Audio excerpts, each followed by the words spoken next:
Alors en quoi cette politique nous aide dans nos choix d'investissement et développement? Elle est importante cette politique parce qu'elle nous donne de la visibilité, elle donne de la visibilité au groupe. Bien sûr, elle est associée à des mesures incitatives qui vont aider donc au développement clinique, qui vont donner des exclusivités d'accès au marché pendant des périodes plus ou moins longues, au moins 10 ans.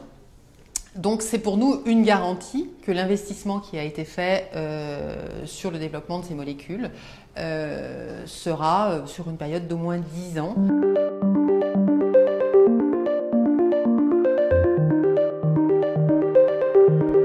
Alors quel message mettre en avant en cette période de révision de la réglementation européenne?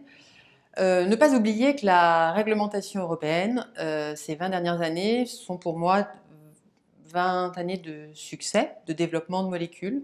Aujourd'hui, c'est plus de 190 molécules qui ont été mises à disposition des patients atteints de maladies rares en Europe.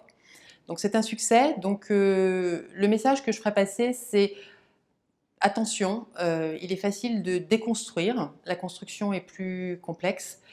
Donc soyons prudents, ne sanctionnons pas, mais construisons plutôt sur du positif et en tentant d'augmenter le travailler ensemble.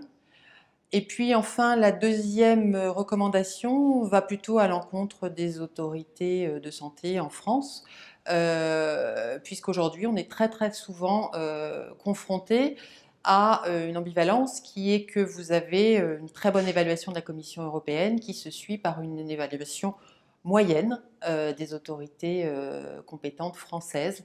Donc on se retrouve de temps en temps dans des situations qui sont compliquées pour des molécules où l'accès au marché en France peut être compromis. Donc la politique européenne, c'est une chose, mais il faut absolument que cette politique européenne puisse être relayée sur chacun des États membres pour éviter d'avoir des inégalités d'accès.